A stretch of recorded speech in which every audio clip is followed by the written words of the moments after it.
poursuivons donc, pardon pour le léger retard, on avait une autre table ronde avec des comparateurs en ligne de complémentaires santé. Nous poursuivons nos auditions dans le cadre de la mission d'information qui a été constituée à l'initiative du groupe RDPI auquel appartient le rapporteur, mon collègue Xavier Iacovelli, sur les complémentaires et le pouvoir d'achat. Et donc on s'intéresse pour les actifs et ceux qui ne le sont pas, pour l'ensemble des Français, à la question de leur complémentaire santé, du coût de cette complémentaire, des couvertures offertes pour le tarif auquel ils souscrivent ou d'autres ont souscrit pour leur compte dans le cadre de contrats collectifs. Et donc à l'ensemble des déterminants, on s'intéresse à l'ensemble des déterminants de ce coût de l'assurance complémentaire, et ces déterminants, vous le savez aussi bien que moi, ils sont très variés. On s'intéresse à l'ensemble du champ. Nous accueillons donc dans une audition qui est retransmise, qui est retransmise sur le site du Sénat, qui fera l'objet d'un compte-rendu écrit. Je remercie les services du compte-rendu qui sont là et qui travaillent avec nous. Nous accueillons donc dans le cadre de cette réunion consacrée à la fonction publique, fonction publique d'État, fonction publique hospitalière, fonction publique territoriale. Nous avons le plaisir d'accueillir Monsieur Guillaume Tinlot, chef de service des politiques sociales, salariales et des carrières à la DGAFP, la Direction générale de l'administration et de la fonction publique. Pour la DGCL, vous êtes venu à deux et je vous en remercie également. Monsieur Christophe Bernard, sous-directeur des élus locaux et de la fonction publique territoriale, et Maëva Hachemouk, chef du bureau de l'emploi territorial et de la protection sociale. Et enfin, pour la Direction générale de l'offre de soins, monsieur, donc pour le volet fonction publique hospitalière, monsieur Charles Bourdauduit, chef du bureau des politiques sociales, du dialogue social, la qualité de vie au travail, rien que ça. Je vais sans tarder passer, vous avez reçu un questionnaire écrit, on est évidemment très intéressé par l'ensemble des derniers développements et des perspectives pour les fonctionnaires des trois fonctions publiques, pour les anciens fonctionnaires des trois fonctions publiques, en termes de complémentaires santé, ce qui est en train de se dérouler, les appels d'offres aussi, le contenu des accords, en quoi ça diffère ou non de ce qui existe pour les salariés. Je pense notamment aux retraités qui ne sont plus fonctionnaires ou qui ne sont plus salariés. Donc tout ça nous intéresse. Je passe la parole sans tarder à Xavier Iacovelli qui va nous dérouler les différentes questions. Et puis ensuite, on aura des échanges. Monsieur André Richard, qui est sénateur, membre de la mission, est là aussi. Donc on vous interrogera tous les trois et d'autres sénateurs s'ils viennent. Merci beaucoup. Merci Madame la Présidente, Madame, Messieurs, merci de nous accorder du temps pour cette mission d'information sur les complémentaires santé et l'impact sur le pouvoir d'achat des Français. Peut-être plusieurs questions déjà pour que les gens qui nous écoutent et pour que le compte-rendu soit exhaustif. Peut-être nous rappeler les motivations de la mise en œuvre de la réforme de protection sociale complémentaire pour la fonction publique. Et peut-être nous rappeler également comment est-ce que la couverture complémentaire des agents publics pour les trois versants était mise en œuvre avant l'ordonnance du 17 février 2021. Est-ce que vous pouvez également nous parler de comment va se décliner dans les trois versants de la fonction publique cette réforme, avec calendrier prévisionnel si vous l'avez. On a eu aussi peut-être des éléments pourquoi est-ce qu'on a l'entrée en vigueur de la réforme de la protection sociale a-t-elle été décalée et donc peut-être en connaître les raisons. Quelles sont les principales difficultés opérationnelles rencontrées dans le déploiement de cette réforme. Peut-être nous parler également du champ couvert par la nouvelle couverture collective obligatoire dans la fonction publique d'État. Concernera-t-elle également aussi bien les fonctionnaires que les contractuels, mais aussi des personnels d'établissements publics administratifs? Est-ce que tout ce champ sera couvert? Quelles sont aussi les modalités de sélection des organismes pour les établissements du contrat complémentaire solidaire? Est-ce que certaines administrations ont-elles déjà négocié des contrats collectifs obligatoires pour leurs agents? Est-ce qu'on est déjà dans cette phase-là? Madame la Présidente en a parlé pour les retraités, mais sous quelles conditions les ayants droit et donc les retraités pourront-ils bénéficier de cette réforme sur la protection sociale dans la fonction publique? Et est-ce que vous avez déjà une idée du coût prévisionnel annuel de la prise en charge obligatoire d'une partie des frais d'affiliation à une couverture complémentaire santé pour les agents publics et si possible par versant? Voilà pour Madame la Présidente, Madame, Messieurs, mes premières questions avant d'en poser un deuxième round.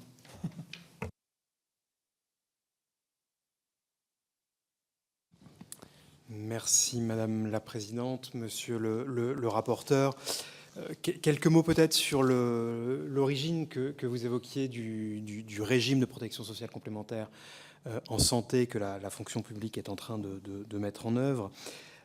Pour dire que le système antérieur, historiquement, reposait sur des mutuelles dites historiques, notamment les grandes mutuelles de la fonction publique que nous connaissons, avec un régime, y compris juridique, qui prévoyait, alors des dispositions du Code de la mutualité, que l'État pouvait accorder des financements et participer à l'action sociale, mais également à la couverture des risques sociaux des agents publics, d'où une architecture alors qui remonte aux années 60. J'ai en tête un premier texte de 62 sur la façon dont l'État organisait notamment ses subventions à ses opérateurs mutualistes. Et je parle ici uniquement de la fonction publique de l'État dans ce régime historique. Régime historique qui ensuite a notamment été modifié à la suite de contentieux, notamment au regard de règles communautaires relatives aux aides d'État. Et le subventionnement aux opérateurs historiques a été jugé comme incompatible avec les textes communautaires au regard des aides d'État notamment, mais également du principe d'égalité. Ce qui a conduit à mettre en place un dispositif à partir de 2007. Pardon, au regard aide d'État et principe d'égalité, vous avez dit? Ou c'est... Oui. Oui, d'égalité des opérateurs. Ah oui, ok, pardon, d'accord, ok. Ouais. D'où le système du référencement mis en place à partir de 2007 jusqu'à la période actuelle, puisque, et je parle là encore, mais on reviendra ensuite pour les versants territoriaux et hospitaliers, ces opérateurs et ces contrats référencés couvriront l'ensemble de la période jusqu'à la mise en place du régime de protection sociale complémentaire en santé avec des contrats obligatoires pour l'ensemble des employeurs. Donc, à partir de 2007, un dispositif dit de référencement. Alors, le référencement, en quelques mots, il fonctionne sur des obligations qui sont posées pour les opérateurs, pour les organismes référencés, obligations comme celle de l'absence d'âge maximal d'adhésion, de plafonnement de tarifs, notamment pour les familles, avec un plafond tarifaire maximal à hauteur du tarif de celui d'une famille avec 3 enfants, et des plafonnements de la participation financière versée par l'État aux organismes sur les transferts de solidarité intergénérationnelle. Donc on était sur une architecture relativement souple, où les employeurs publics se sont trouvés en situation de référencer des offres, des contrats, des organismes complémentaires, avec ces obligations posées pour les organismes référencés, organismes complémentaires. Ces obligations ont été assorties, bien sûr, d'une participation financière des employeurs à ce référencement. Participation d'ailleurs qui a été estimée de l'ordre de 12 € par agent et par an. C'est notamment une estimation faite par un rapport conjoint de l'Inspection générale des affaires sociales, de l'Inspection générale des finances et de l'Inspection générale de l'administration de juin 2019.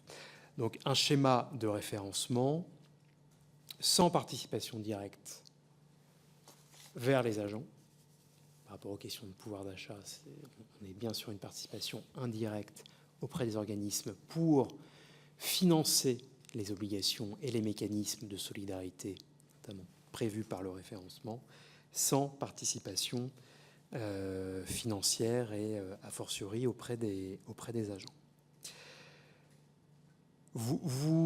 Donc pour être totalement précis, enfin pour comprendre, il y avait dans ce système, il y a obligation de ne pas avoir de tarification par âge ou d'en avoir une mais dans un couloir ou le contenu précis de ces obligations. Est-ce que donc possibilité d'adhésion à tout âge, y compris j'adhère un an avant ma retraite.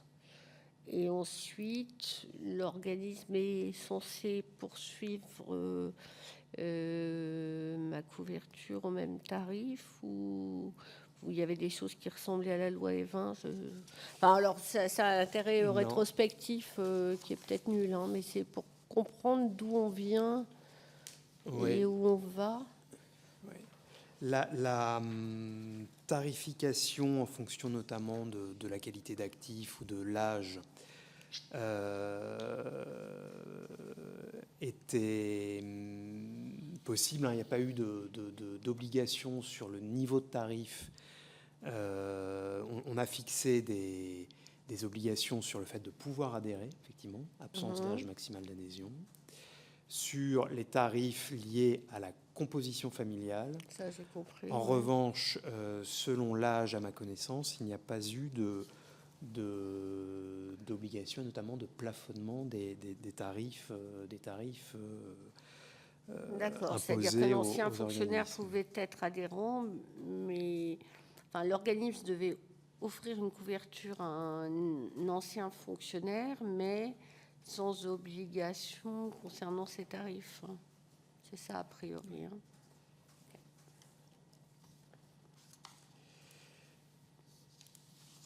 Alors vous posiez la question de comment en arrive-t-on à ce nouveau régime qui se met en place, qui est celui tout à fait différent d'un régime qui a l'ambition d'être beaucoup plus étendu, voire universellement étendu à l'ensemble des agents publics. On pourra revenir bien sûr sur le fait que l'architecture envisagée n'est pas la même d'un versant à l'autre, mais nous sommes partis d'un constat qui est celui de l'ambition d'une couverture la plus étendue possible de la couverture des risques en santé, des risques en prévoyance également, mais on n'est pas dans l'objet de nos échanges aujourd'hui, mais en tout cas, l'objectif de garantir une couverture étendue des agents en complémentaire. Alors pour différentes raisons, les enjeux bien sûr d'évolution de la sinistralité, les enjeux d'allongement des carrières, les enjeux d'attractivité aussi qui sont importants. Enfin, toutes les grandes entreprises, notamment privées, proposent des contrats groupes avec des offres en complémentaire santé. Donc ça a évidemment inspiré le sens de ce régime, de ce nouveau régime qui s'installe, avec l'objectif, bien sûr, de garantir une efficience économique, budgétaire des risques et de la couverture des risques par une mutualisation des risques, d'où ce nouveau régime qui s'esquisse avec une couverture à adhésion obligatoire pour les agents publics de l'État qui est en train de se mettre en place et qui se mettra en place à partir du 1er janvier 2025, avec également l'objectif d'offrir un cadre homogène pour l'ensemble des agents publics, puisque le cadre des référencements, notamment, a fixé des principes communs et des obligations et des mécanismes communs, notamment de solidarité intergénérationnelle ou de solidarité tarifaire. On va plus loin désormais dans le régime de protection sociale complémentaire qui se met en place, avec une homogénéité sur la nature des garanties et le niveau des garanties couverts par les régimes de protection sociale complémentaire. Donc des contrats collectifs qui se mettent en place, qui garantiront des socles, des niveaux de garantie communs à l'ensemble des agents publics qui seront couverts. Donc on voit qu'on est...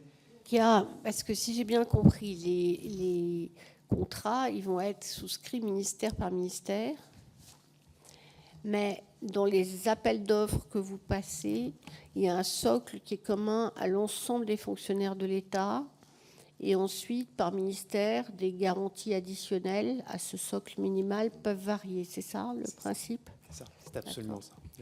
L'accord interministériel de janvier 2022 a prévu un socle commun, panier de soins, interministériel, qui est le socle minimal et obligatoire, qui a une valeur réglementaire. Il a été traduit notamment dans un décret du 22 avril 2022 et dans un arrêté interministériel de juin 2022 qui fixe ce panier de soins. Et donc tout contrat collectif, à nouveau je parle pour les agents de l'État, devra comporter ce socle commun de garantie sur les différents risques en santé, hospitalisation. Et par rapport à ce qu'on connaît dans l'autre monde, les contrats responsables, le panier de soins, il est plus large, moins large.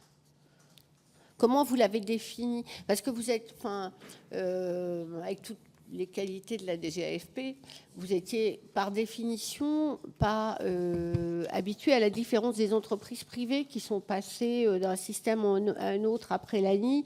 Les entreprises privées, les grandes au moins ou les moyennes aussi, offraient des couvertures. Donc c'était quelque chose qui était dans leur univers. Mais vous êtes parti de... vous êtes parti de zéro. Il y avait des choses, mais vous n'interveniez pas dans la fixation du panier de soins, par définition, avant avec le référencement. Donc là, l'ambition, on la comprend, d'avoir un socle minimal pour tout le monde. Mais je ne sais pas comment se situe le panier de soins. Est-ce qu'il est plus large, moins large ?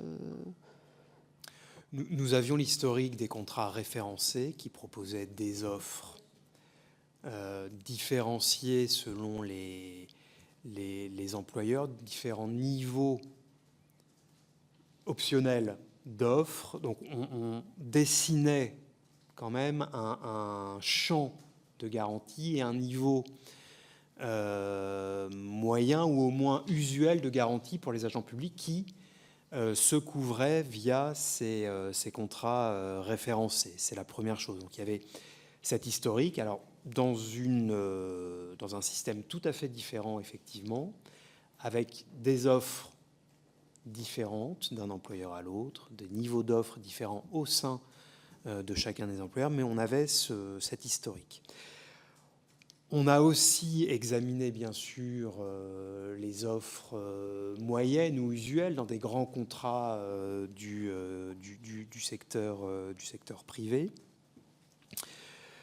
On a travaillé dans la négociation de l'accord interministériel de début 2022 sur cette nature de garantie. Donc c'est un point important. Ça a aussi été un panier de soins qui a été construit dans un cadre négocié avec l'ensemble des organisations syndicales représentatives et signataires ensuite de l'accord, qui avaient aussi cette connaissance de ces risques.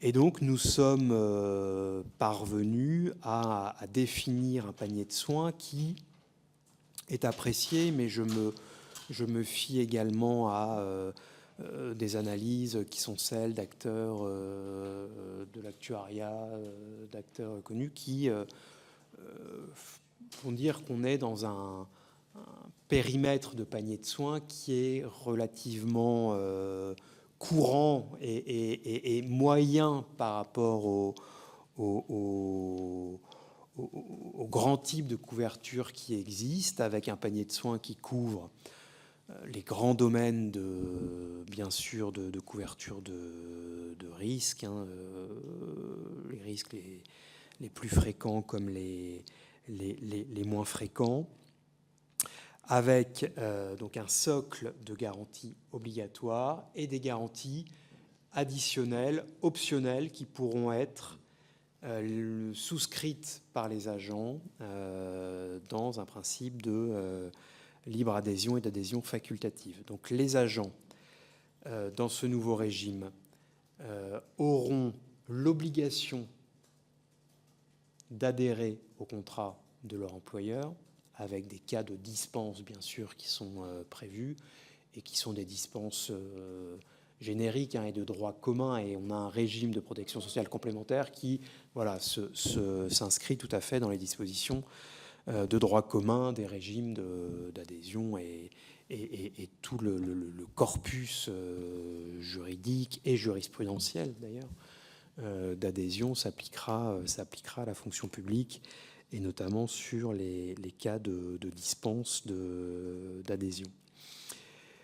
Donc tous les employeurs auront ce panier de soins commun, panier de soins interministériel, défini par la réglementation et qui s'appliquera pour tous les agents. Et donc en complément, les agents pourront souscrire des options pour couvrir mieux ou à des niveaux supérieurs en termes de remboursement différentes prestations.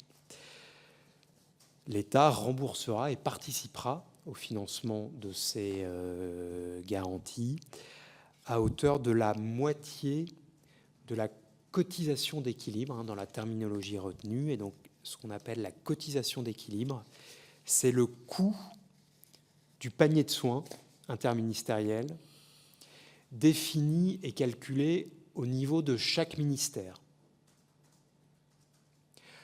On a un coût moyen pour l'ensemble de l'État qui, au moment de la négociation de l'accord, a été estimé à environ 70 €. Panier de soins estimé à 70 €. Donc, la totalité du panier de soins. Donc, à début 2022, les 50% étaient estimés comme une participation moyenne des employeurs de l'État de 35 € par mois et par agent.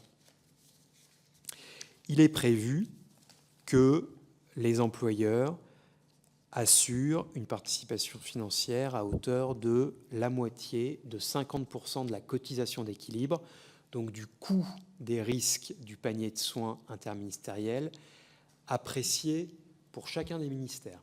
Ce qui veut dire que la cotisation d'équilibre, donc l'estimation du panier de soins, pourra différer d'un ministère à l'autre, notamment au regard de la structure démographique des ministères.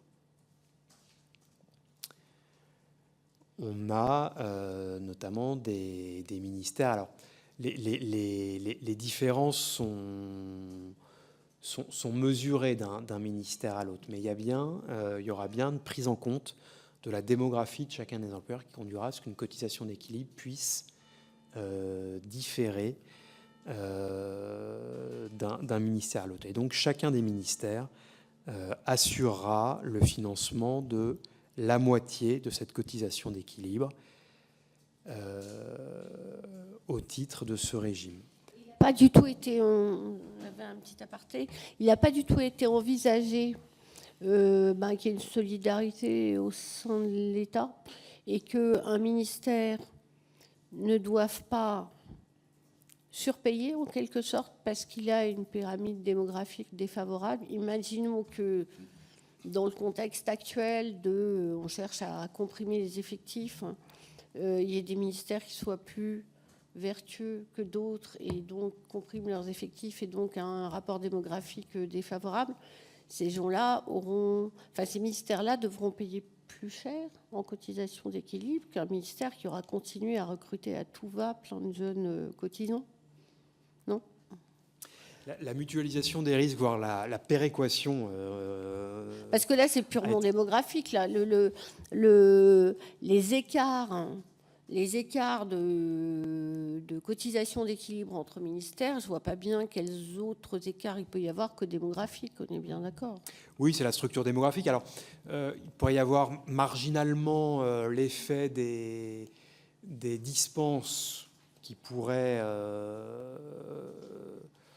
conduire à des écarts d'un ministère à l'autre, mais il n'y a pas de raison de penser que globalement il y ait des écarts structurels. Après, il y a la taille d'un ministère. Un ministère tout petit, avec de tout petits effectifs, forcément, sa cotisation d'équilibre, elle peut être plus fluctuante. C'est vrai que je ne comprends pas à part le fait que vous avez souhaité que chaque ministère passe des contrats différents pour assurer des garanties différentes à ses affiliés. Auquel cas, l'histoire de la cotisation d'équilibre découle de ça, de cette architecture globale. Et là, je comprendrais tout à fait.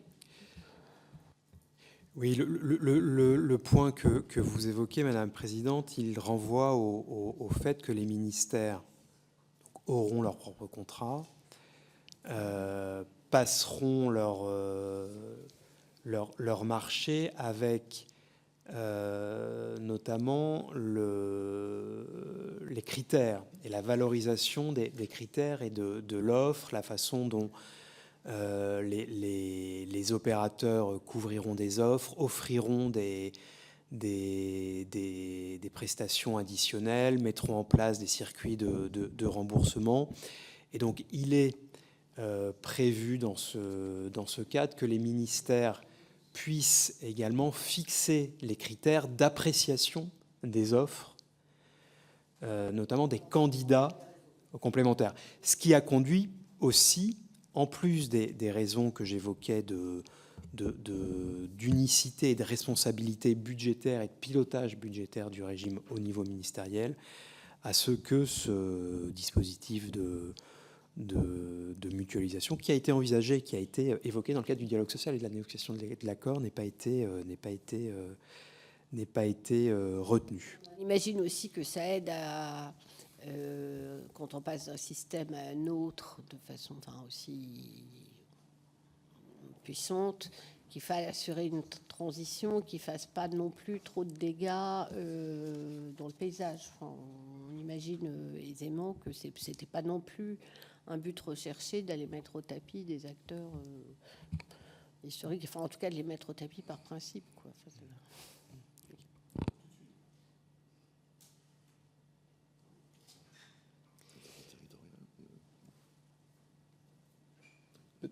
Oui, peut-être encore quelques mots avant à moins que sur les non. Sur les bénéficiaires, les ayants droit. Donc le nouveau régime prévoit la possibilité de faire bénéficier de ces nouveaux contrats collectifs obligatoires pour les agents publics de l'État, les bénéficiaires actifs, bien évidemment. Par bénéficiaire actif, on entend fonctionnaires comme agents contractuels. C'est véritablement la condition d'agents actifs et employé qui donne accès au contrat. Donc il n'y a pas de nuance, il n'y a pas de distinction entre un fonctionnaire de l'État et un agent contractuel qui bénéficieront dans les mêmes conditions de l'accès au contrat. Il est prévu par ailleurs que est considéré comme un bénéficiaire actif, y compris un agent placé dans certaines situations d'inactivité, entre guillemets, mais par exemple un agent en congé parental, bien sûr, en disponibilité pour raison de santé, en congé de proche aidant ou de présence parentale de solidarité familiale, de formation professionnelle. Bien sûr, ces agents restent bénéficiaires et resteront bénéficiaires des nouveaux contrats de protection complémentaire. Donc, première catégorie de bénéficiaires, les agents actifs. Les retraités pourront également bénéficier et adhérer à ces contrats de couverture complémentaire. Adhésion sur une base facultative, à la différence des actifs qui relèveront d'une adhésion obligatoire en ce qui concerne les agents retraités de l'État. Ils pourront adhérer au contrat de leur ministère, anciennement d'emploi, sur une base facultative. Il est donc prévu des délais d'adhésion, il est prévu d'aller vers les agents retraités pour proposer leur proposer cette adhésion à ces contrats. On est d'accord, pardonnez-moi, mais que les retraités auraient accès donc à ce contrat collectif sans prise en charge à 50% par le ministère. Absolument. Ils sont là à 100%, hein, on est d'accord. Absolument. Pour le coup, adhésion facultative, mais pas de participation. Avec les mêmes garanties collectives que les actifs. Voilà. Absence de participation de l'employeur, adhésion facultative. Il est néanmoins prévu un mécanisme de plafonnement de la cotisation pour les agents retraités, avec notamment un plafonnement à hauteur de 175% de la cotisation d'équilibre du tarif appliqué aux agents retraités. Au-delà des 20, en fait. Au-delà de dispositifs E20 qui existent dans le privé. Ouais. D'accord. Alors, pardonnez-moi. Donc, c'est 175% du tarif des actifs. 175%. Ou de ce qu'ils payaient avec les 50% pris en charge par l'employeur. 175% de la cotisation d'équilibre, donc du coût des garanties que représente le panier de soins interministériel. Donc 175% des 70 euros c'est ça, proposés. C'est ça, donc 1,75 fois okay. les 70 euros en valeur 2022 et en estimation 2022. Et ensuite, ça ne bouge pas. Alors, Plus je vieillis. Oui, mais c'est ça, en fait, la question non, est-ce que ça... C'est un plafonnement mais c'est un plafonnement, c'est-à-dire que si on a les mêmes garanties, mais qu'on paye... Donc, ma question, en fait, quand on est retraité, on passe d'actif à retraité, on payait 35 euros puisque c'est 70 euros, admettons. On passe donc à 70 euros dès qu'on est retraité, ou est-ce qu'on passe à 70 euros jusqu'à 175%? C'est-à-dire que est-ce que de fait de l'âge ça évolue, ou est-ce qu'on restera à 70%, à 70 euros sur l'ensemble de sa retraite? Il est prévu des paliers. Vous prenez un agent qui partira à la retraite, qui bénéficie d'un nouveau contrat, donc 70 euros, une participation de l'employeur qui était de 35 euros. Cet agent part à la retraite. Il est prévu différents paliers. Alors, je vous redirai précisément le nombre d'années, mais c'est quelques années de montée en charge progressive du coût du tarif, qui s'arrête ensuite à 175% de cette base de 70 euros, et ensuite ça bouge pas. On reste donc, plafonné en gros, c'est à ces 175%. C'est une loi E20 améliorée pour les fonctionnaires. Non mais voilà, très améliorée. Non, ce que je veux dire, c'est que... Oui, parce que les 20, c'était 3 ans. C'est ça. Là, c'est les paliers c'est 20, une garantie, mais, c'est une garantie à vie. Donc vie. c'est plus favorable que Bien sûr. pour les salariés, beaucoup plus favorable que les salariés. C'est une solidarité avec les retraités qui est un point important et majeur et reconnu comme tel dans l'accord de 2022 et dans ce régime qui se met en place à l'État, où très clairement ce mécanisme de plafonnement qui vaut ensuite pour l'ensemble des retraités sans limite participe d'une solidarité avec les retraités effectivement extrêmement forte et reconnue comme telle, y compris au moment de la conclusion de l'accord interministériel. Autre catégorie d'ayants droit, ce sont les agents conjoints des bénéficiaires actifs, avec toute une série d'ayants droit énumérés dans le décret du 22 avril 2022 qui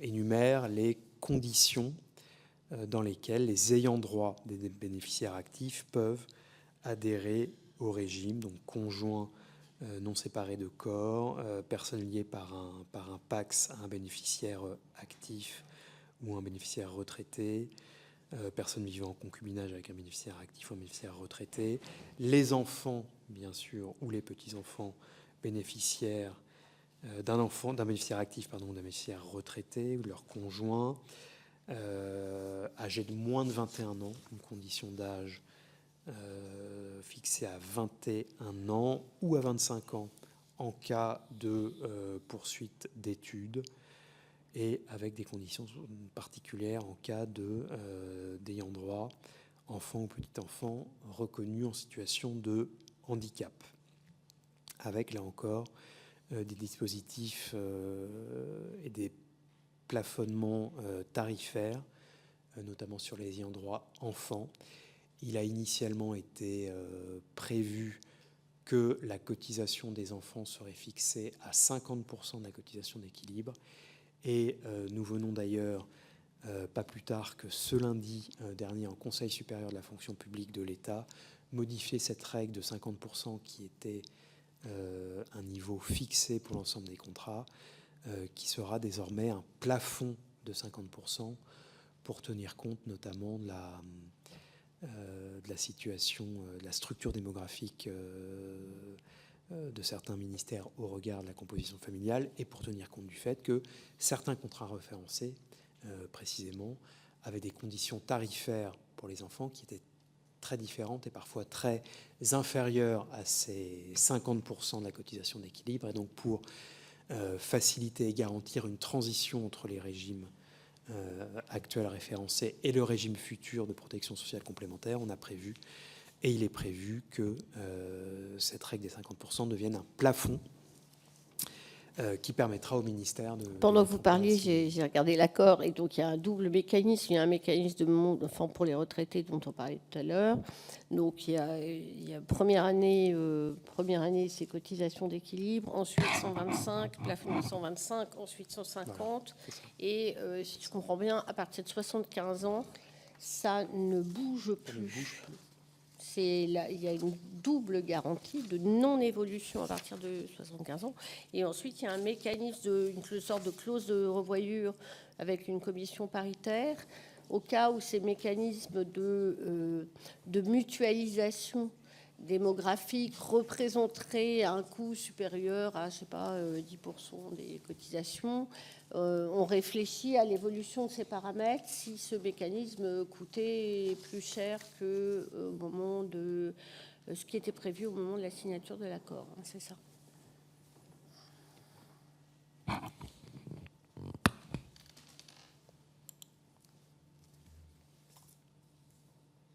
Vous avez terminé ?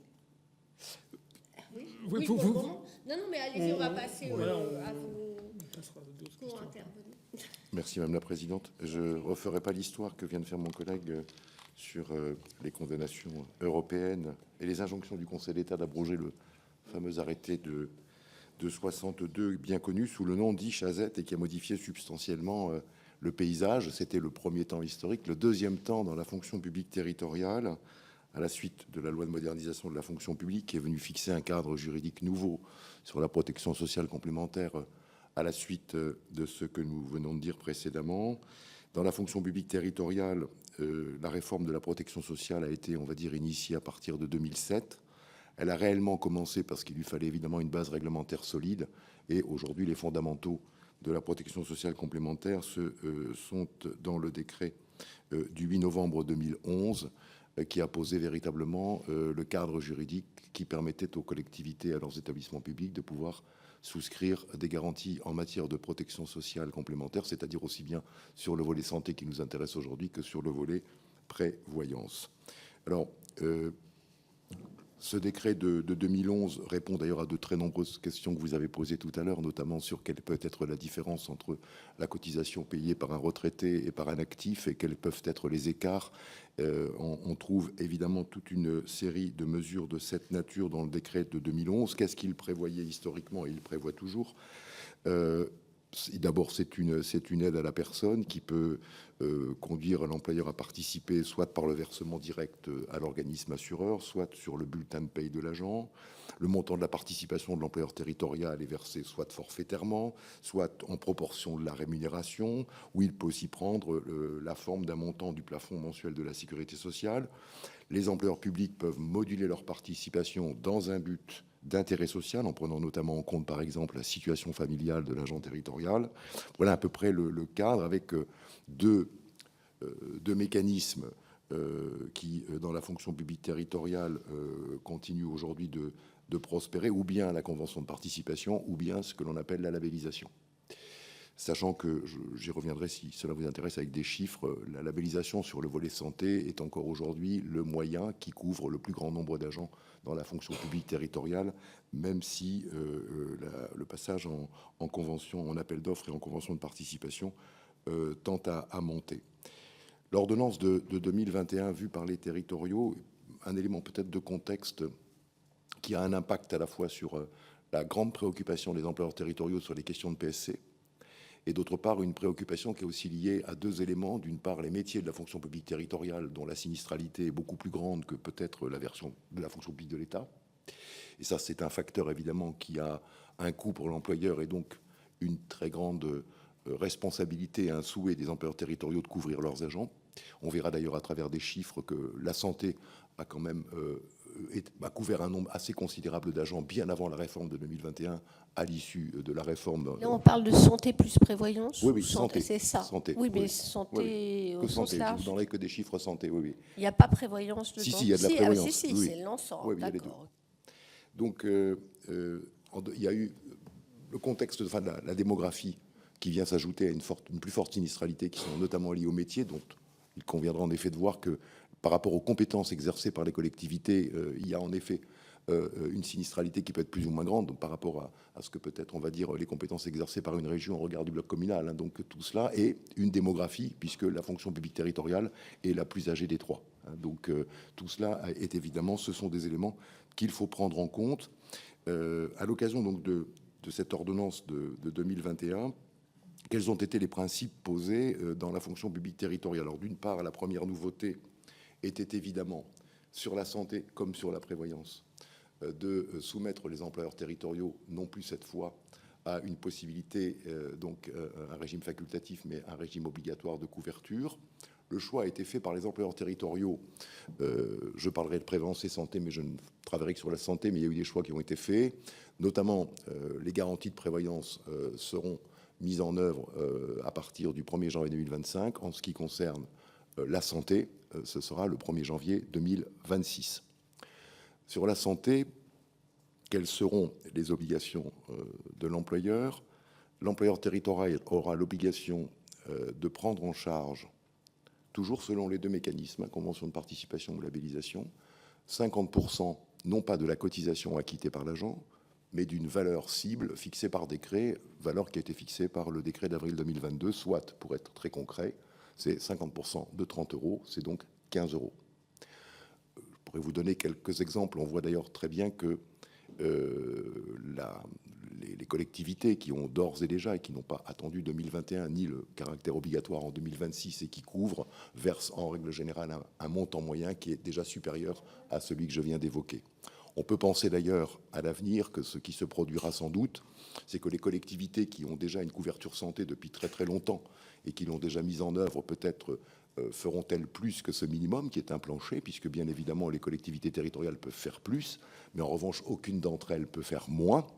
Et sans doute que celles qui ont déjà un grand vécu en matière de couverture santé de leurs agents feront sans doute un effort supplémentaire, là où peut-être ceux qui rentreront les premiers dans la couverture santé au titre d'un régime obligatoire iront peut-être dans un premier temps au minimum tel qu'il a été fixé. Dans cet accord, une information également dont je ne pourrais pas vous dire exactement où en sont l'état des négociations. Il y a eu un accord national sur la prévoyance qui a été conclu en juillet 2023 entre les organisations syndicales et les employeurs territoriaux sur le volet prévoyance. Il ne porte pas sur la santé, mais en revanche, il y a dans cet accord le souhait de continuer à travailler sur un autre accord, et donc le premier semestre 2024 doit être consacré à des nouvelles discussions entre les partenaires sociaux, là sur le volet santé. Donc 15 € par agent, et sur quel panier de santé? Donc là, le panier de santé qui a été pris en référence dans l'ordonnance est celui qui est visé au 2 romain de l'article L911-7, c'est-à-dire celui en dessous duquel les employeurs privés ne peuvent pas aller en deçà.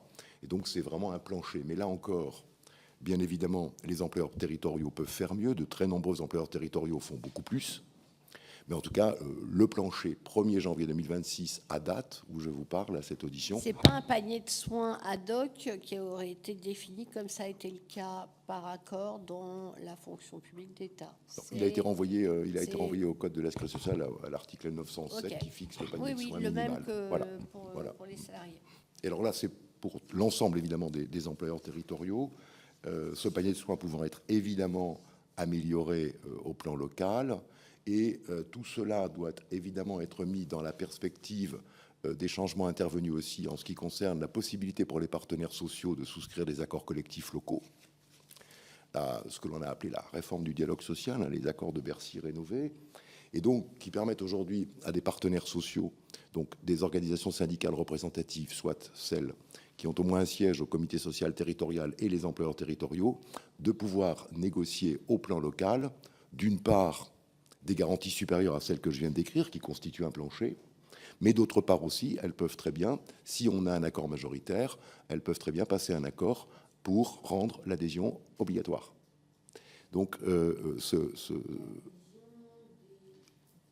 des agents à la santé, moyennant évidemment les exceptions de droit commun que nous connaissons en général. Donc, De 2021, c'est obligatoire pour l'employeur de proposer, mais l'adhésion des agents n'est pas non, obligatoire. ça reste un dispositif facultatif, absolument. Pour l'agent, hein, oui. pas pour l'employeur. Oui.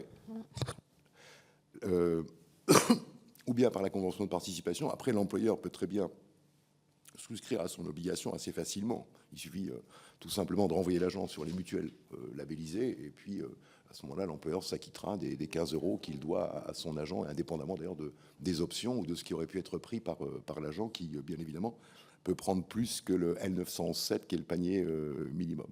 Donc voilà un peu le paysage dans la territoriale, avec, il est vrai, lorsque l'on regarde quelques chiffres que je vous évoquais tout à l'heure, sur la base notamment des bilans sociaux 2019, donc on est bien avant évidemment l'ordonnance de 2021, mais on est déjà plusieurs années après la grande réforme intervenue par le décret de 2011. L'étude qu'avait menée la DGCL à l'époque sur la base des bilans sociaux 2019, qui avait été publiée en 2022, montrait que 10 700 collectivités participaient à la complémentaire santé de leurs agents. Sur les 031 000, on va dire 2 millions d'agents de la fonction publique territoriale, 1 265 000 étaient éligibles à la participation de leur employeur à la santé. Mais néanmoins, seuls 462 234 ont bénéficié effectivement, ce qui répond à la question du facultatif. Donc, globalement, c'est 37% à peu près qui en bénéficiaient effectivement de par le fait que c'est facultatif et que donc, malgré qu'il y avait cette offre proposée par les employeurs, tous n'y adhéraient pas. Donc, comment vous l'expliquez? Est-ce que c'est parce que les couvertures qu'ils avaient par les ayants droit, enfin par les conjoints souvent, étaient plus intéressantes en termes de couverture? Je pense que alors c'est toujours très difficile parce que quand on parle de l'État, il est un employeur unique. Quand on parle de la territoriale, il y en a 40 000, donc c'est un peu compliqué. Mais on peut en effet, d'expérience y compris, on peut en effet comprendre que, en fait, si vous voulez, dans un système facultatif, si vous voulez que l'adhésion facultative emporte un nombre assez important d'agents, concrètement, il faut que le bouquet, le panier de santé soit très, très intéressant, avec, quitte à ce que d'ailleurs le prix soit un peu plus élevé. Hein. Les agents sont tout à fait capables de voir le fait que la couverture est meilleure. Mais si vous êtes sur un minimum et qu'en effet, ou bien l'agent dira je suis déjà au minimum, j'en change pas, ou bien je suis sur l'assurance maladie de mon conjoint, sur la complémentaire santé de mon conjoint qui est bien meilleur.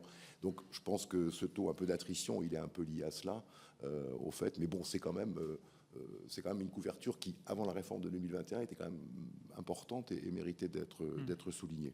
Après, la réforme de 2021 va apporter au-delà du progrès d'une prise en charge obligatoire, car qu'est-ce que l'on constate en 2019, toujours au titre de ces mêmes données issues du bilan social, c'est que plus l'effectif de la collectivité est important, et plus, évidemment, elle dispose d'un mécanisme de participation à la santé dans le régime facultatif non obligatoire, c'est-à-dire avant 2021. On a par exemple, en 2019, 100% des conseils régionaux qui avaient une proposition, une participation à la complémentaire santé, 88% des métropoles et des communautés urbaines, et dès qu'on descendait aux communes et à leurs établissements publics, on descendait à 23%. Donc le caractère demain obligatoire va évidemment permettre aux collectivités les plus petites, mais surtout à leurs agents, de pouvoir eux aussi bénéficier d'une couverture santé.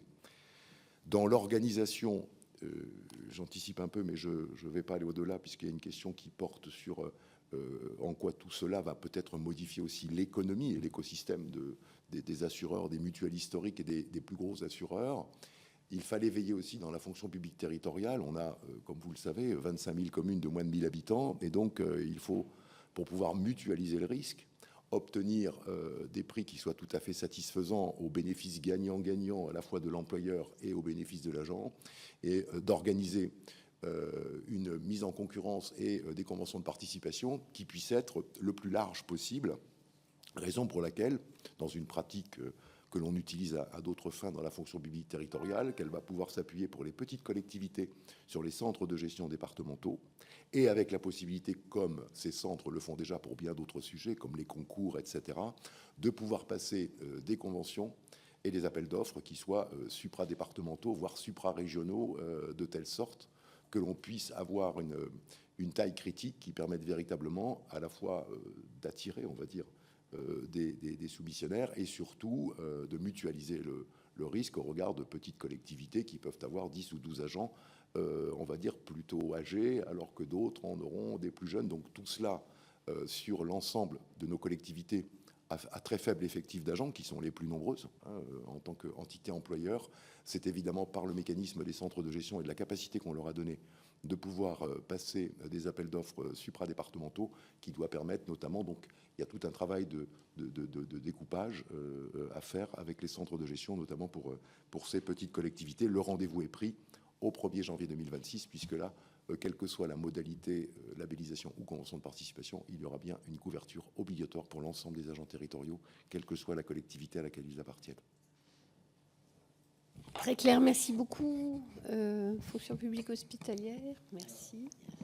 Pour la fonction publique hospitalière, Madame la Présidente, peut-être rappeler, il y a un dispositif un peu spécifique qui existe toujours et qui prend ses racines assez loin maintenant dans le temps, qui est un dispositif dit des soins gratuits dont peuvent bénéficier l'ensemble des fonctionnaires dans la fonction publique hospitalière et qui leur permet de bénéficier de soins gratuits dans leur établissement de santé, de la prise en charge de leurs médicaments également, voire en cas de situation d'urgence ou de situation particulière, d'une prise en charge dans un autre établissement de santé. C'est un dispositif historique qui prend ses racines à la fin du 19e siècle, notamment il y a la PHP qui s'est développée, et pour lequel il y a un fort attachement des organisations syndicales. Fort attachement des organisations syndicales, pour autant, on n'est pas en capacité de mesurer un réel engouement de la part des fonctionnaires hospitaliers pour ce dispositif. Il y a eu plusieurs rapports de l'inspection générale qui se sont penchés sur le dispositif des soins gratuits, le dernier datant de 2019. Et on a du mal à estimer à ce jour le nombre d'agents qui vont réellement bénéficier de ce dispositif. Pour autant, voilà, c'est quelque chose qui existe et dont nous devons tenir compte dans les discussions que nous avons commencées avec les organisations syndicales. Ça veut dire que quelqu'un qui est fonctionnaire hospitalier va aller, par exemple, en consultation dans son établissement de santé, ouais. Et il sera pris en charge à 100% par son établissement de santé. D'accord. Okay. Bien sûr, c'est un dispositif qui concerne en premier lieu les agents qui travaillent dans un établissement public de santé. Un agent qui est en fonction dans un établissement médico-social n'a pas forcément la même capacité de se faire soigner dans son établissement, d'où cette possibilité prévue par la loi de pouvoir se faire soigner par dérogation dans un autre établissement. Voilà. Ça qui existe, mais c'est très peu utilisé jusqu'à présent. Donc la volonté qui est la nôtre, alors que les discussions n'ont pas forcément complètement avancé et ne sont pas terminées, c'est de mettre en place un dispositif qui conserve ce dispositif des soins gratuits. C'était un engagement de la précédente ministre de la Transformation et de la fonction publique. Donc nous ne revenons pas sur ce dispositif qui a vocation à continuer, qui a existé. Il a d'ailleurs été codifié dans le Code général de la fonction publique. Par contre, c'est de travailler sur une complémentaire santé qui puisse venir couvrir la totalité des soins, puisque ce dispositif tel qu'il existe actuellement ne permet pas aux agents de bénéficier de l'ensemble du panier de soins minimal tel qu'il est défini par le Code de la sécurité sociale. Puisque, par exemple, dès qu'il va s'agir de parler d'optique ou de prothèses auditives, ce ne sont pas des dispositifs qui peuvent être pris en charge par un établissement de santé. Donc, si ce dispositif a une vocation qui a perduré, il faut qu'une complémentaire santé puisse être mise en place dans la fonction publique hospitalière, avec la volonté à la fois de couvrir le plus grand nombre d'agents, et donc, si possible, d'aller vers un accord majoritaire au niveau de nos discussions, ce qui permettrait d'imposer une complémentaire santé à l'ensemble des agents, comme il a été fait dans la fonction publique d'État. Et également une volonté de pouvoir faire en sorte que tous les agents de la fonction publique hospitalière bénéficient de ce panier de soins au même prix, avec les mêmes garanties. Nous souhaitons également éviter qu'il y ait une forme de concurrence entre les établissements de santé, alors qu'on voit bien que tous rencontrent des difficultés en termes d'attractivité et de fidélisation. Et nous pensons que cette complémentaire santé, si elle est unique sur l'ensemble du territoire, elle a vocation à simplifier le travail des différents établissements de santé et de répondre d'ailleurs à une forme de concurrence que les établissements de santé peuvent rencontrer vis-à-vis des établissements du secteur privé qui, eux, peuvent déjà faire bénéficier de ce dispositif leur personnel. Pardon. Voilà, donc on est sur un dispositif tel que nous l'imaginons là, qui doit encore faire l'objet de discussions avec les organisations syndicales.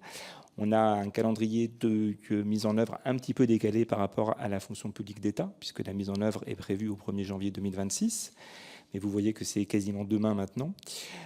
Et donc notre volonté, c'est effectivement de pouvoir maintenant travailler très rapidement sur l'ensemble de ces sujets pour avoir une garantie.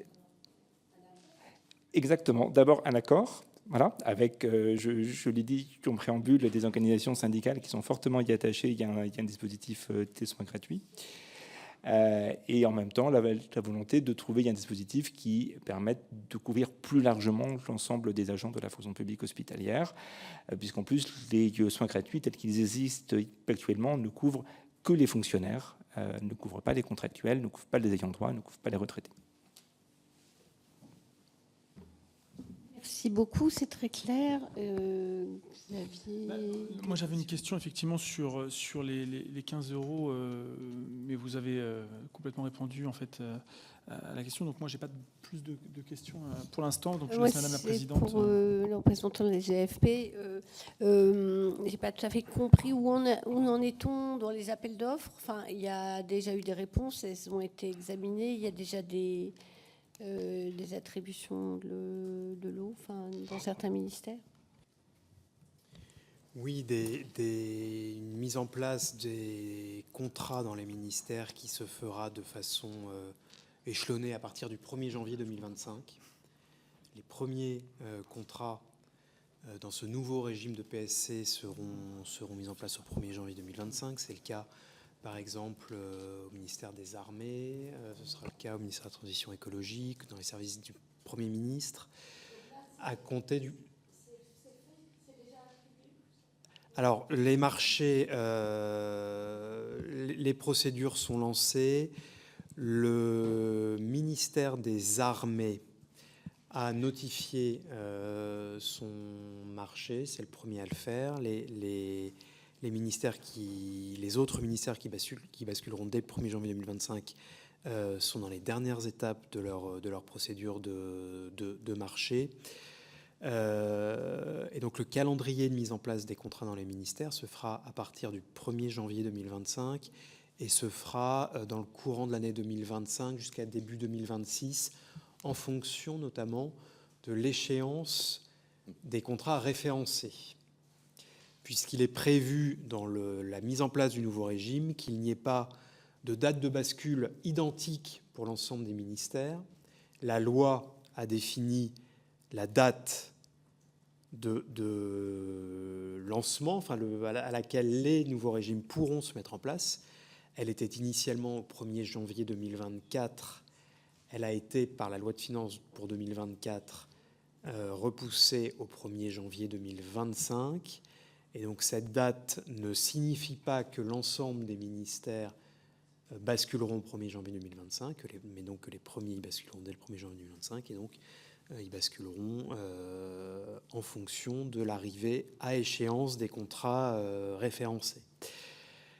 Alors, la question de la mise en œuvre opérationnelle, elle est majeure, elle est structurante, puisque les ministères sont, pour certains d'entre eux, engagés dans les appels d'offres. Certains ont notifié, comme je le disais. Certains concluent ou viennent de conclure leurs accords. C'est le cas pour le ministère de l'Éducation nationale, c'est le cas pour le ministère des Affaires sociales, c'est le cas pour le ministère de la Culture, qui concluent leurs négociations et vont lancer leurs appels d'offres. Il y a ensuite, bien sûr, des étapes importantes d'organisation de l'affiliation des agents, actifs et retraités. Dès lors qu'on est dans des schémas d'adhésion obligatoires, on voit bien que les employeurs ont aussi la responsabilité de vérifier que les obligations d'adhésion sont bien remplies, donc vérifier l'ensemble des cas de dispense, vérifier la nature des ayants droit. Donc on voit bien que la souplesse des régimes à adhésion facultative, on ne l'a pas quand on est dans des régimes d'adhésion obligatoires où il faut vérifier que l'ensemble des conditions d'adhésion sont bien remplies, de même que pour les agents retraités.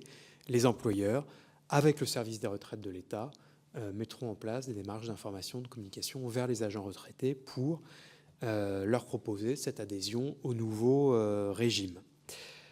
Organisation de l'affiliation, organisation des nouveaux circuits, notamment en paye, et des circuits entre l'employeur, l'agent et l'organisme complémentaire, puisqu'on aura bien un remboursement de la moitié de la cotisation d'équilibre qui sera directement versé sur le bulletin de paye des agents.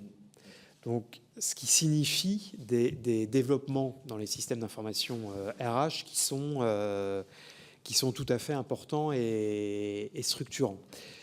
Notre objectif est d'arriver à un système qui soit le plus facile et transparent pour l'agent, donc avec une prise en charge automatique automatisé en paye de la part due par l'employeur et que l'agent n'est à acquitter dans sa relation directe avec l'organisme complémentaire que du reste à charge qui lui est dû. Voilà. Donc l'ensemble de ces organisations et de ces développements en paye dans la SIR Reste à charge sur la cotisation.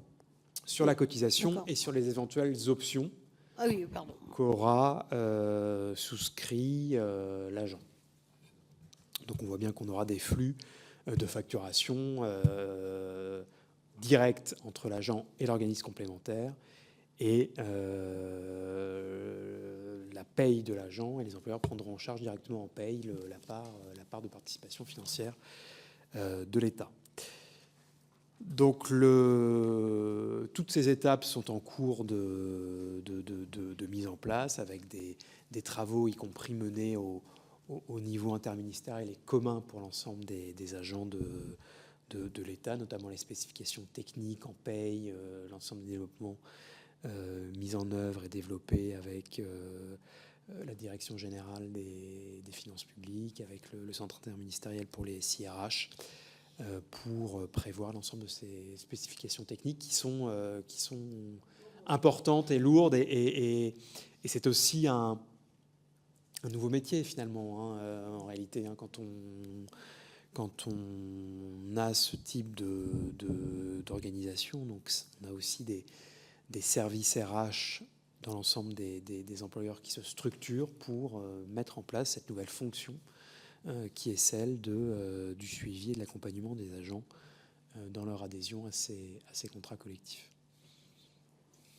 Bien, merci beaucoup. Je crois qu'il nous reste à vous souhaiter bon courage. Non, vraiment, merci. C'était très clair pour tous les trois versants de la fonction publique. On comprend beaucoup mieux.